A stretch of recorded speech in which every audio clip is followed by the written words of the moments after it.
Magandang araw po sa inyong lahat, mga mahal kong kamundo. Sana po ay nananatili kayong nasa mabuting kalagayan. Isa namang kwentong pangkababalaghan ang inyo pong matutunghayan ngayong araw na ito dito sa ating munting channel, Mundo ng Misteryo at Kababalaghan, na ating pamamagatang Sabong, Kulam laban sa Mambabarang. Sino sa kanilang dalawa ang mas makapangyarihan?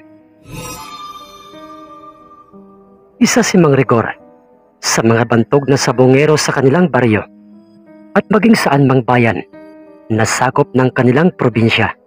Maingay at palaging bukang bibig ng mga mamumusta't mga sabongero.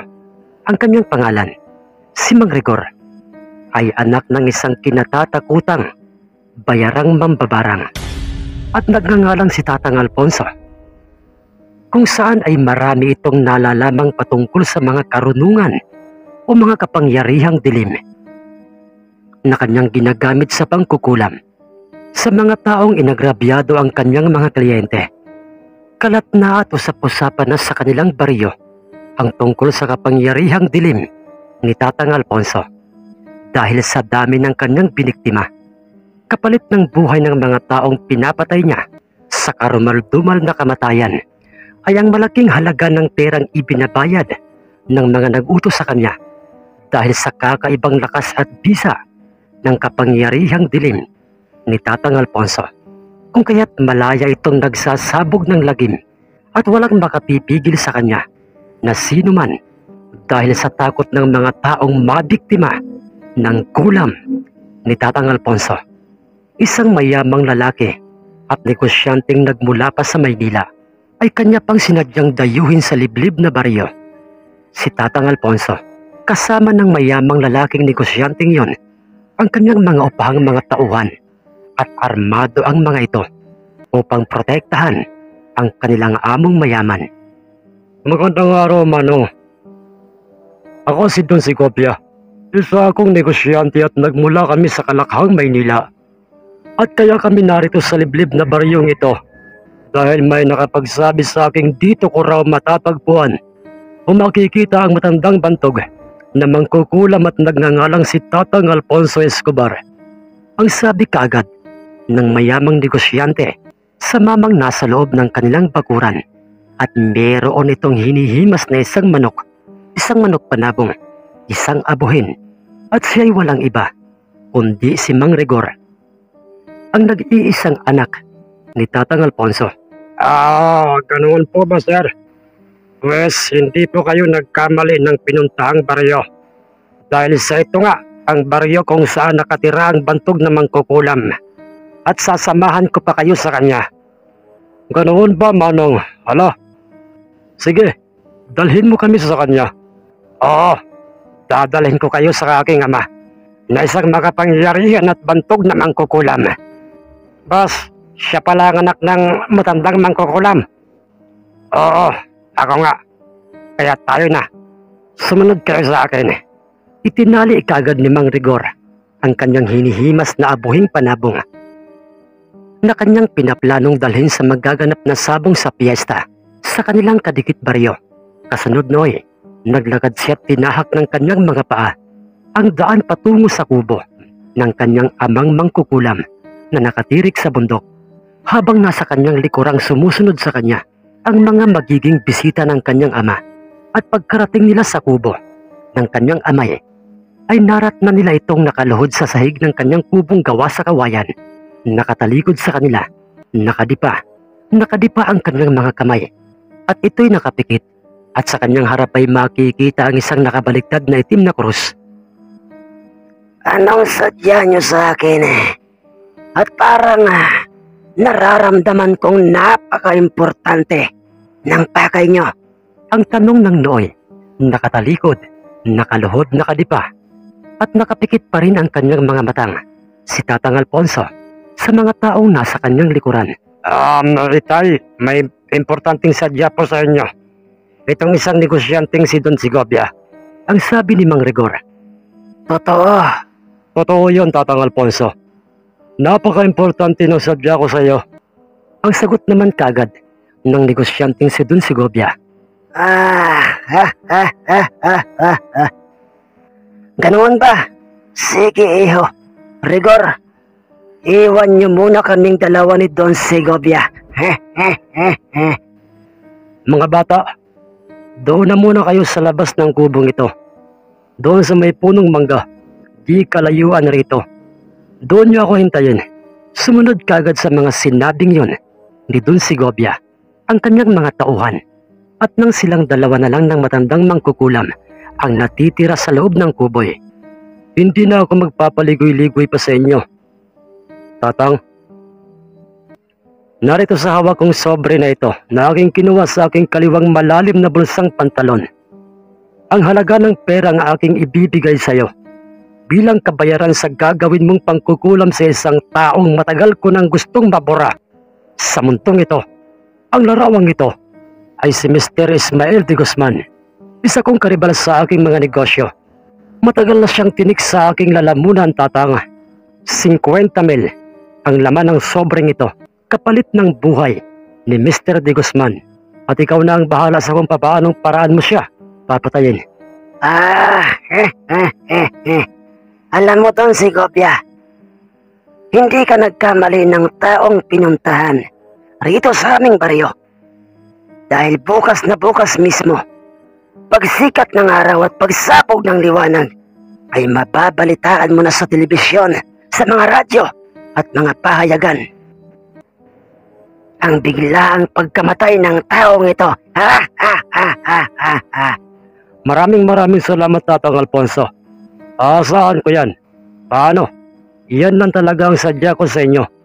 Babalik na kami sa Maynila. Masaya si Mang Rigor sa bawat perang ibinabayad ng mga kliyente ng kanyang ama. Dahil sa siya'y nabibigyan ng pera ng kanyang ama, pagpatak ng hating gabi, ng mismong araw na yon, ay gumawa kaagad ng ritual. Itong si Tatang Alfonso, lumuhod siya sa harap ng itim na kandilang may sindi, at sa harapan ng baliktad na krus, dumipat ipinikit niya ang kanyang mga mata, habang walang palya itong umuusal ng mga orasyong may kinalaman sa kapangyarihan ng dilim.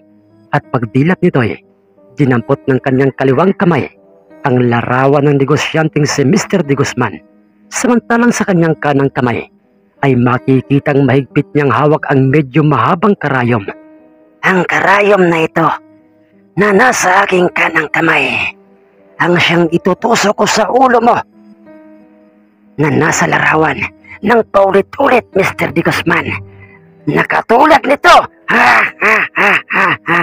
Umalulong ang mga aso habang paulit-ulit na itinutusok ng matandang mangkukulam ang karayom sa ulo ng larawan ni Mr. de Guzman. Zelda, naririnig mo ba yon?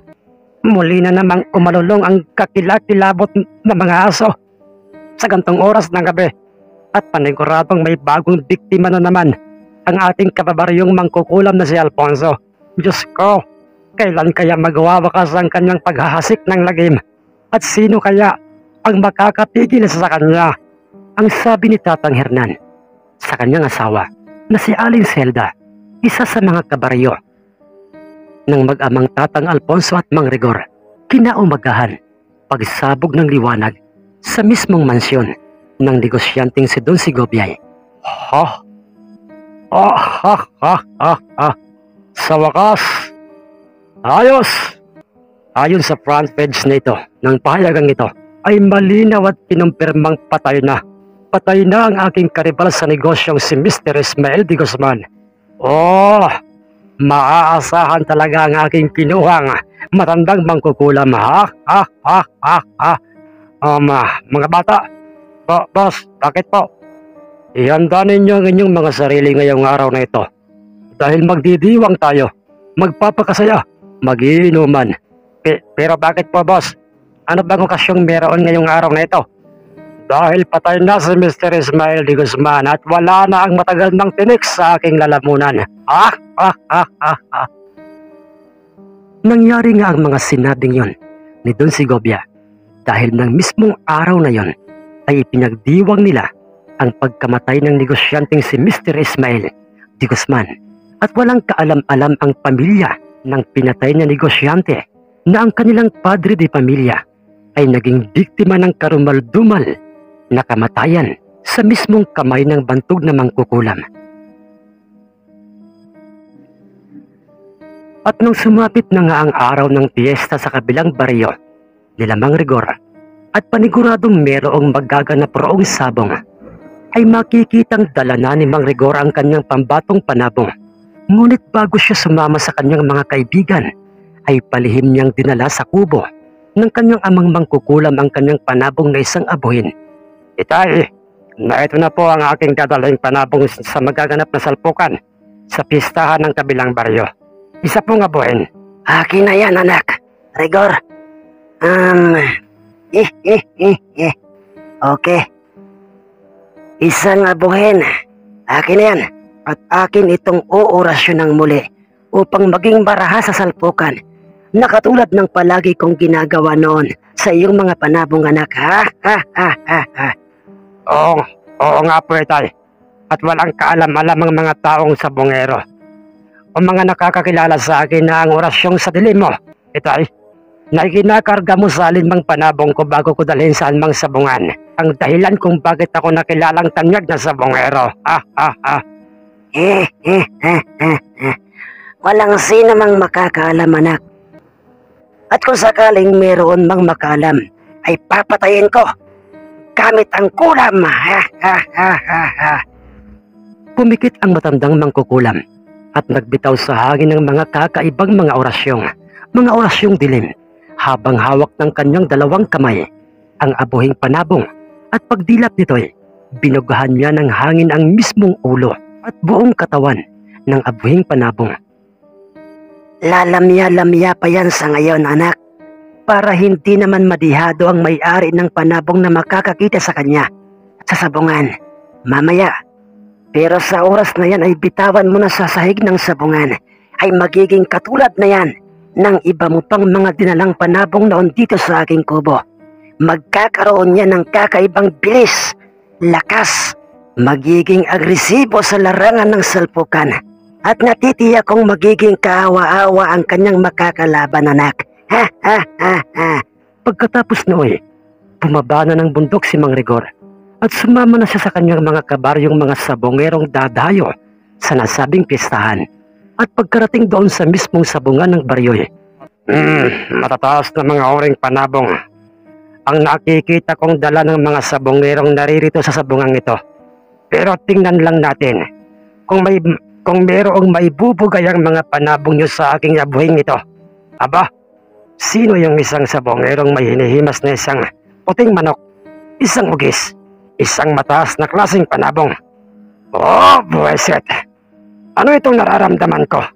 Ba't parang nakakaramdam ako ng inggit sa kanya? Sino siya?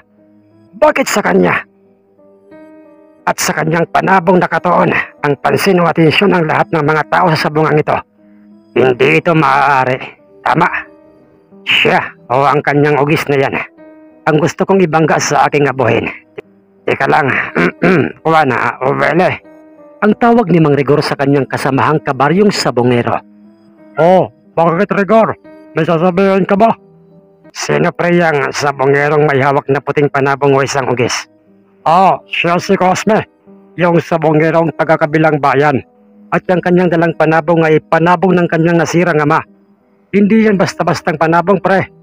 Dahil marami nang naipanalong laban yan. Naging hamon sa pagiging tanyag ni Mang Rigor ang sabongerong si Mang Cosme, lalo na ang kanyang dalang ugis na panabong. Kung kaya't, marami palang naipanalong panabong yan ha. Yang panabong na yan ha, yung ugis ni Cosme. Pues sa pagkakataong ito, sinisiguro kong matutudas na yan, Willie. Rigor, ano bang binabalak mo? At ba't mo nasabi yan? Wag mong sabihin yung dala mong abuhin ay ibabangga mo sa ugis ni Cosme. Oh, Willie. Yan ang gagawin ko ngayon at makikita niyong mangyayari sa sabungang ito. Pupuntahan ko siya at hahamuning itapat sa aking abuhin niyang kanyang ugis. Nagbalak pa sanang pigilan ng kanyang mga kasama itong si Mang Rigor, subalit wala nang nagawa pa ang mga ito sa naging desisyon ni Mang Rigor. Hoy, ikaw! Ako ba? Ako ba ang tinatawag mo? Abay, gago ka! Oh! Ikaw nga! At wala nang iba pa. Yung ugis mo at itong aking abuhin. Ang ating pagharapin ngayon sa gitnang bahagi ng sabungan. Sigurado ka bang gusto mong itapat sa aking ugis yung abuhin mo? Ginagago mo ba ako, ha? Bingi ka ba? O nagbibingi-bingihan ka lang? O baka na may nangaasar ka lang? Hindi kita ginagago. Hindi ako bingi. Hindi ako nagbibingi-bingihan. At higit sa lahat, hindi kita inaasar. Kung hindi ay bakit parang ayaw mong ibangga ko sa iyo ang aking abuhin o sa iyong ugis na yan? Ang totoo hindi sa ayaw ko. Pero saan pat dumayo kami ng sabong sa lugar na ito? Kung hindi ko naman ihahanap ng makakabangga itong aking ugis na ito. Ang ibig ko lang sabihin ay baka magbago pang isip mo. May gago ka talaga! Cosme! Di ba yun ang pangalan mo? Hoy! Pipitsuging sabongero. Baka hindi mo ako kilala. Ako si Rigor. Isa akong tanjag na sabongero at kahit sino pang tanungin mo rito, wala pa akong ni isang panabong na natatalo sa anumang sabungan o baryo na aking pinupuntahan. At baka yung ugis mo ay matudas nitong aking abuhin sa unang pag-arangkada pa lang. Ganoon ba, Rigor? Kilala mo pala ako. Bueno, sige. Kung yan ang gusto mong mangyari, sige. Itong kasama ko at kumpare kong magtatari ang makakasama ko sa loob ng sabungan. Kumuha ka na kaagad ng magtataring magkakarga ng tari sa abuhin mo. At pagkatapos noy tayo nang pumasok sa loob ng sabungan. Ang sabi ni Mang Cosme kay Mang Rigor, si Mang Joseph, na isang sikat at batikang magtatari sa baryong yon, ang kinuhang magtatari ni Mang Rigor. At nang sila'y nasa mismong loob na ng sabungan at pareho ng may kargadang tari ang dalawang mga panabong, ay sinabi kaagad sa kanila ng sentensyador ng sabungan, Rigor at Cosme, ngayong nakompleto na ang mga perang posta at pareho ng may mga kargadang tari ang paanan ng inyong mga panabong, ay maaari nyo ng pagharapin o karyoin yung inyong mga panabong. Areglado! O ikaw, Cosme, tandaan mo ito. Titigan mo ng mabuti ang iyong ugis habang yan ay meron pang buhay sa kamay mo. Dahil mamaya lang ay mamamatay na yan, ha? Alam mo, Rigor, ang totoo yan din sana ang gusto kong sabihin sa'yo. Ha? Puset ka! Parehong gumanti ng mga pagtuka ang dalawang mga panabong. Kung kaya't ay magkasabay na nga nila itong tinanggalan ng mga kaluban. Ang mismong mga tari ng mga ito, muli nila itong pinagharap sa kabinitawan sa lupang nasa gitnang bahagi ng sabungan. Kalmadong pareho ang abuhin at ang ugis na katulad ng kanilang mga amo. Nakabibinging katahimikan na. Ang nooy inililikha ng sabungan. Ilang sandali pa'y sunod-sunod na mga malalakas na mga pagpalo ang iginawad ng abuhing panabong ni Mang Rigor sa ugis ni Mang Cosme. Talsik palayo sa abuhin ang nasabing ugis na panabong, kung kaya't napangisi na kaagad itong si Mang Rigor. Ngunit nang makatayo ang ugis ni Mang Cosme, ay pumustura kaagad ito at pumuelo.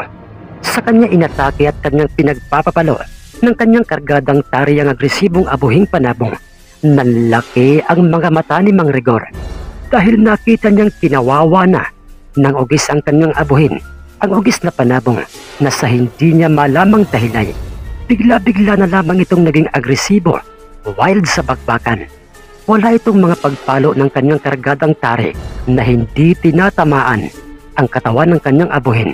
Sa bawat pagtalsik at pagtayo ng kanyang abuhin, ay siya namang pag-angat ng ugis at pagpalo sa kanya hanggang sa hindi inaasahay. Bumaon at tumagos sa mismong ulo ng abuhing panabong ni Mang Rigor ang matalas at matulis na tari ng ugis ni Mang Cosme. Naglilikot ang abuhin o pumapalag-palag pa ito dahilan upang ito'y malagutan na ng hininga.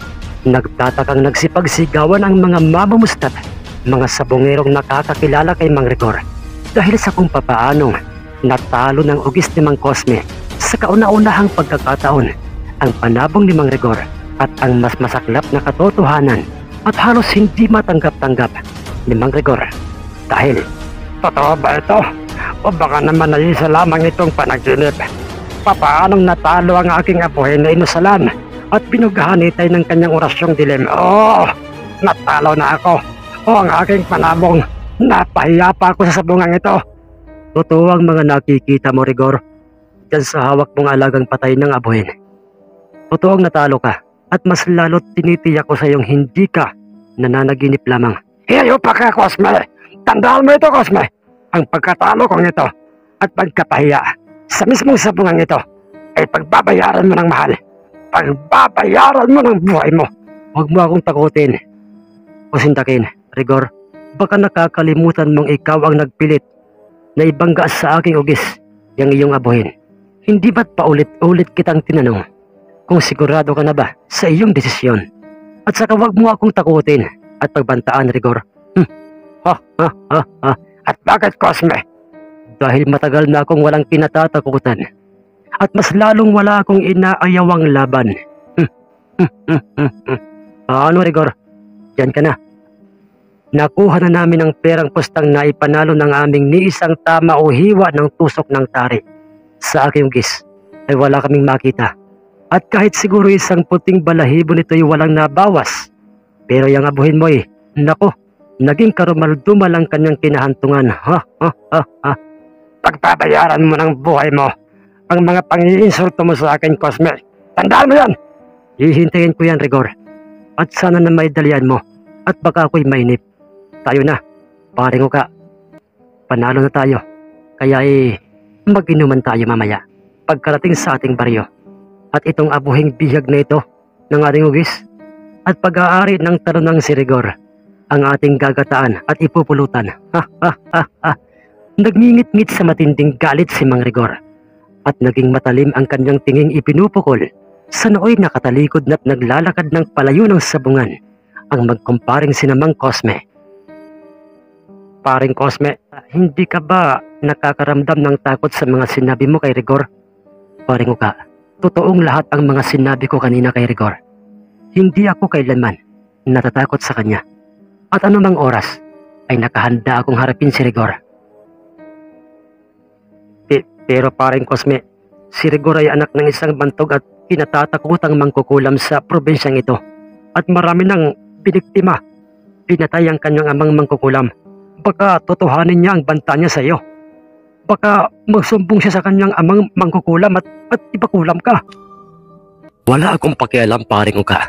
Kung may lahim ang aswang, maligno o sa demonyo, ang ama ni Rigor o kahit na sino pa siya ang nagumpisa. At sinisiguro ko sa iyo, paring Uka, isa lang sa amin ang mabubuhay at yun ay walang iba kundi ako. At ang kanyang amang isang bantog at kinatatakutang mangkukulam sa probinsyang ito.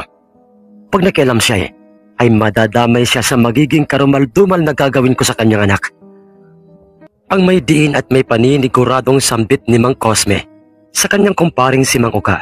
Samantalang nagmistulang batang nagsumbong sa kanyang amang mangkukulam. Itong si Mang Rigor na tinalo ng walang kahirap-hirap ng ugis na panabong ni Mang Cosme ang kanyang abuhing inusalan at binughan ng orasyon ng kadiliman ng kanyang ama. Ano? Natalo o may kumontra sa aking ginawang orasyon sa iyong abuhing panabong, Rigor? Opo, Itay. At hindi lang tinalo ng kanyang ugis ang aking abuhin, kundi ay pinagsalitaan pa niya ako ng hindi magagandang salita, Itay. Ipinahiya niya ako sa sabungan ng baryo sa maraming mga tao at hindi raw siya natatakot kahit pa isang bantog na mangkukulam ang aking ama. Ha? Ano? Sinabi niya yun? Sino, Rigor? Sino ang lalaking yun? Anong pangalan niya? Taga saan siya? Nagkakabilang bayan po, Itay. At Cosme po. Cosme po ang kanyang pangalan. Hindi ko po alam kung bakit meron siyang ganoong lakas ng loob na sabihin sa akin yun. Isamantalang ang ibang mga taong nakakakilala sa akin o sa atin, lalo na po sa inyo, mabanggit ko lang ang pangalan niyo sa kanila Kinikilabutan na ang mga ito. Pero si Cosme, Tay, ay wala akong di katiting na takot na makita sa kanyang itsura. Pagsisisihan niya ang kalapastangan ng ginawa niyang ito. Hindi lang ikaw ang kanyang ipinahiyat ni Yurak ang pagkatao, kundi pati ako na isang kinatatakutang mangkukulam ay nagawa niyang pasusin. Hinayupak siya, Rigor.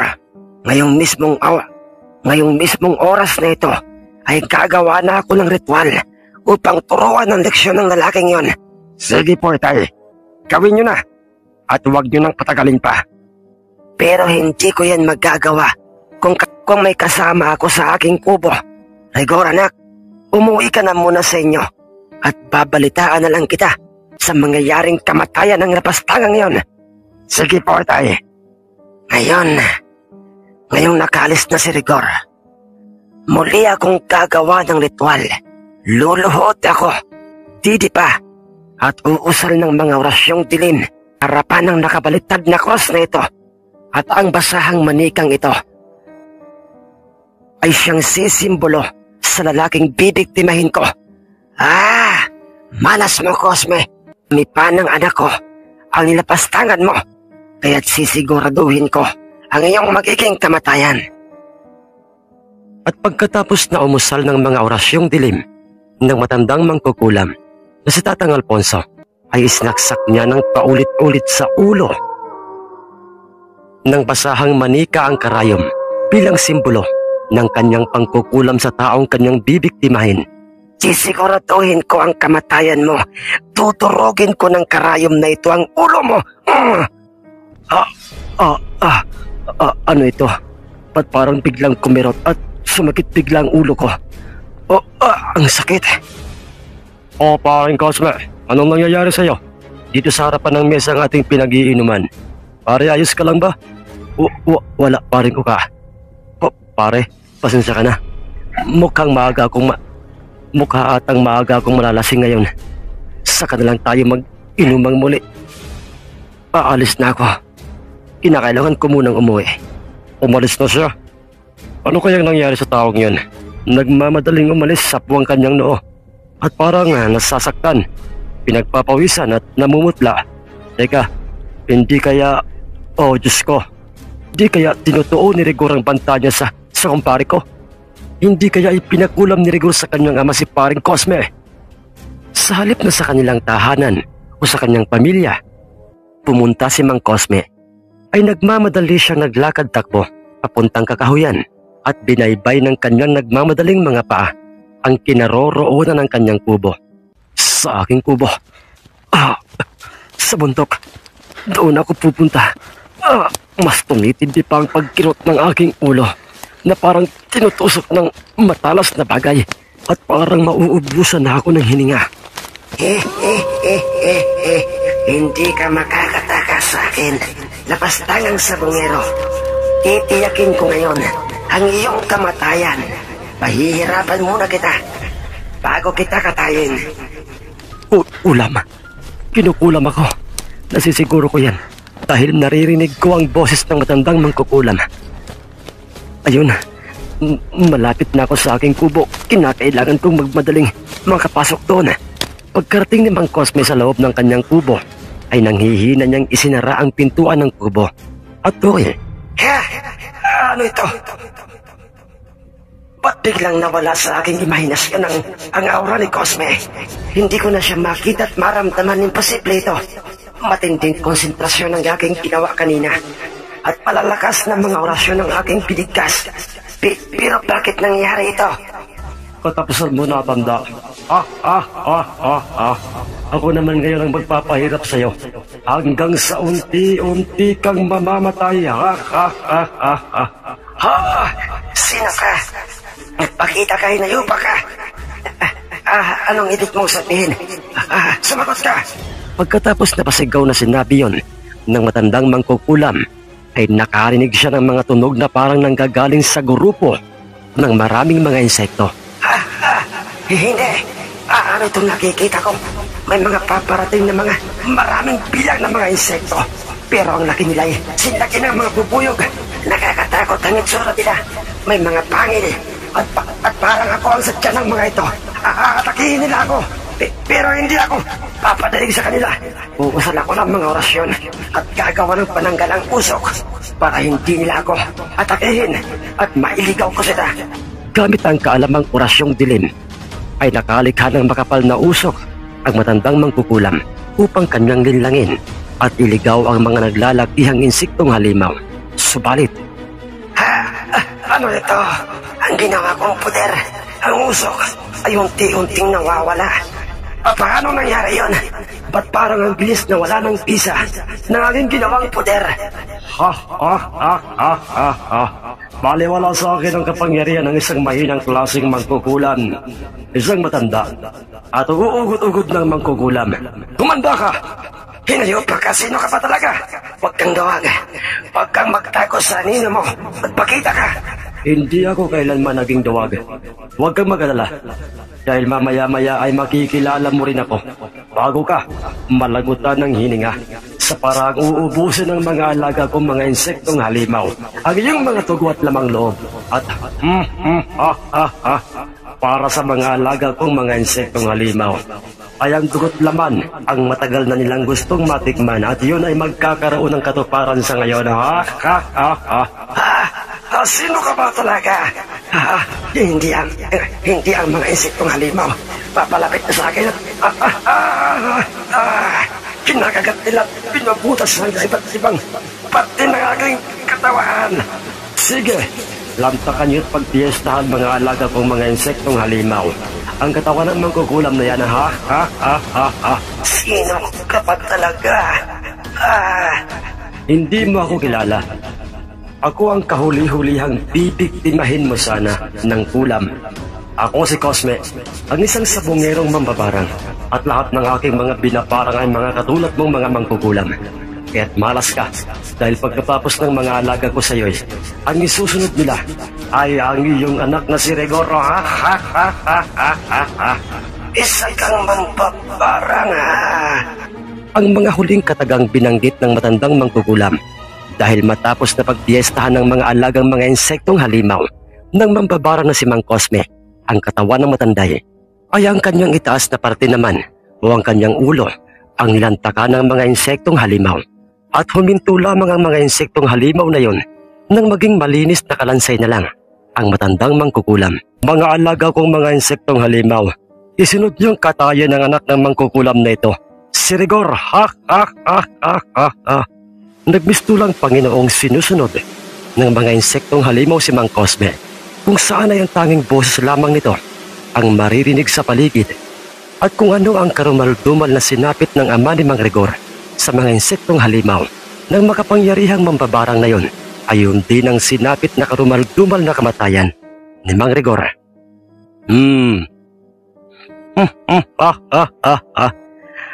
Malas mo, tandang mangkukulam. Kumagat kayo sa aking bitag. Pinlano ko talaga ang lahat mula sa sabungang yon. Sinadya kong asarin ang gunggong mong anak para malantad ka sa akin. Tandang mangkukulam. Matagal na akong naghahanap ng isang mangkukulam para mas lalo pang maragdagan ang aking kapangyarihang dilim. Ang sabi ni Mang Cosme sa kanyang sarili habang makikita siyang nakaluhod at nakadipa sa harapan ng isang rebultong diablo na siyang kanyang sinasambat pinapanginoon bilang isang makapangyarihang mambabarang. Ikaw na nakikinig ngayon sa ating kwentong ito, isa ka rin bang mangkukulam? Wes, habang maaga pa ihinto mo na yan at baka mabiktima ka rin ni Mang Cosmeng mambabarang.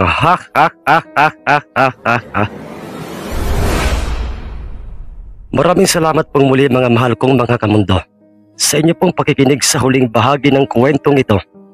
Sabong, kulam laban sa barang. Maraming salamat po mga kamundo at magandang araw po sa inyong lahat.